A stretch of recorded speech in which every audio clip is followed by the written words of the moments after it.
Now that we finished this app here, and now that we finished this course section here in general, and we learned about many crucial Flutter and Dart features, I want to end this section by diving into 3 Dart features you should know, which are totally optional though, which you don't have to use in this or other projects, but which you might want to use or which you might see in other projects you're working on.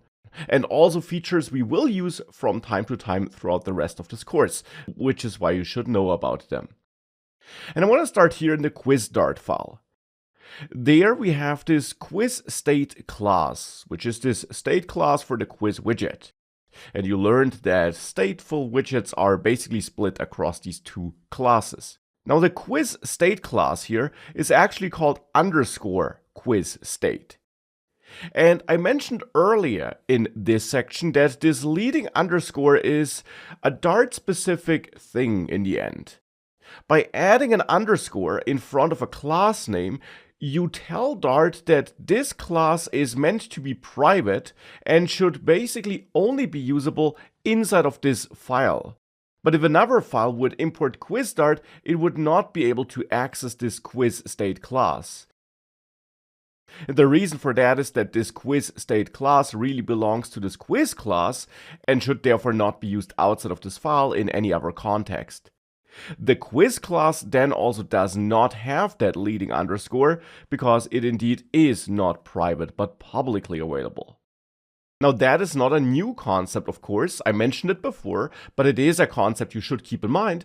But what you should know is that you cannot just turn classes into private classes by adding such an underscore, but also properties and methods inside of classes.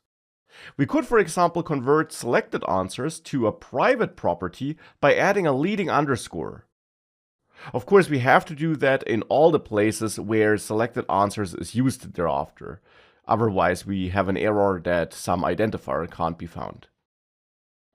But with that, you would make it clear that selected answers is really meant to be only used inside of this file here, and if another file could get access to the quiz state class, because it maybe would not be private, then that other code in another file should still not be able to access selected answers, because even though the class is now public, this is still marked as a private property that should only be usable inside of this file here essentially.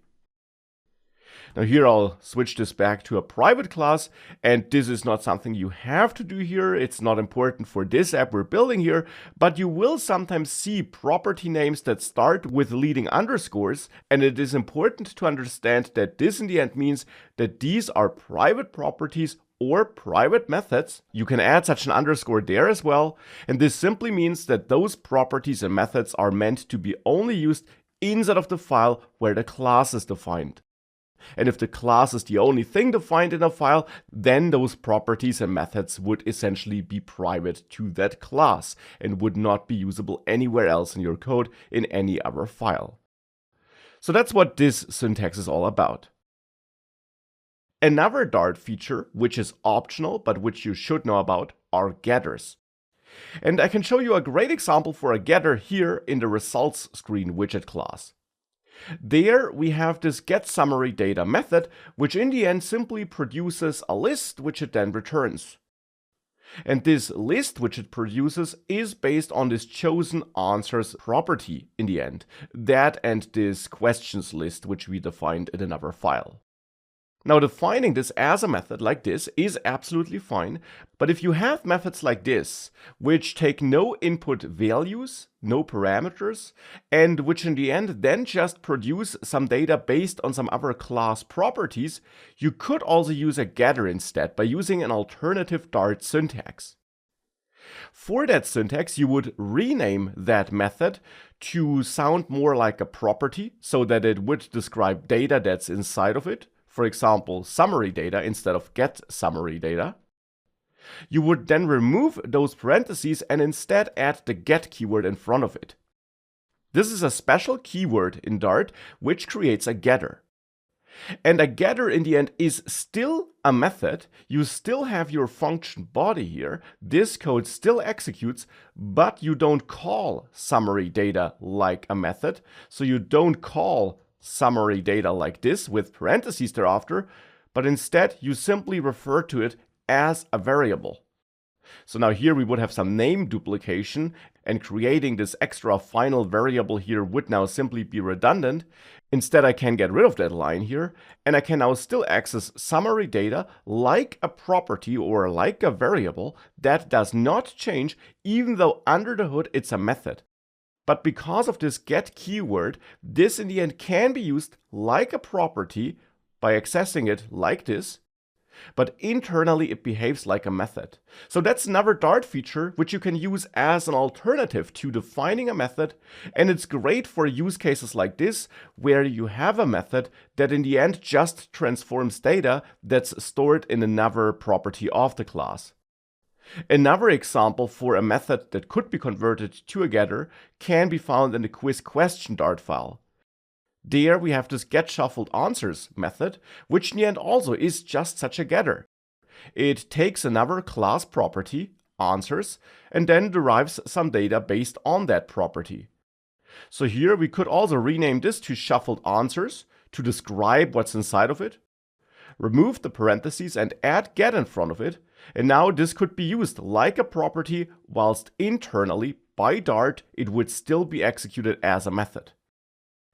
Of course, here I now have to go to the place where I called getShuffledAnswers and change this from a method call to a method that doesn't exist anymore to a property access like this without parentheses. So that's the idea behind getters. Again, using them is optional. You can stick to methods, but this is a bit shorter and a feature you will also see being used in many projects. You will also see it from time to time in this course, and you should therefore know about getters. Now, the last optional Dart feature I want to dive in are so-called arrow functions. And for that, I'm back here in the results screen widget, because there I have a great example for a place where an arrow function could be used. Now, what is an arrow function? Well, in your Dart and Flutter projects, you'll often have functions like this. This anonymous function here, which takes some input and then in its function body immediately returns a value. Especially when using those list methods like where or map, it's quite common that you don't have a lot of complex code in that function body, but that you instead only have a single return statement in there where you then return some derived value. Now, if you have such a case, so a simple anonymous function which might take some input values and which then immediately returns and performs no other operations inside of the function body, if you have a case like this, you can change this code to add an arrow consisting of an equal sign and a greater sign so that it looks like an arrow. And then you can remove those curly braces, opening and closing, and the return keyword. And you can not just do that, you have to do that. And instead write it like this. You also need to remove that semicolon at the end. This then is a so-called arrow function, and it's simply more concise than writing a function with the curly braces and the extra return keyword. So this feature exists to allow you to write more concise code. Using it is optional. There is nothing wrong with using that other function approach, but this simply is a bit shorter, and that's why you might want to use this approach for functions that only have a return statement in their function body.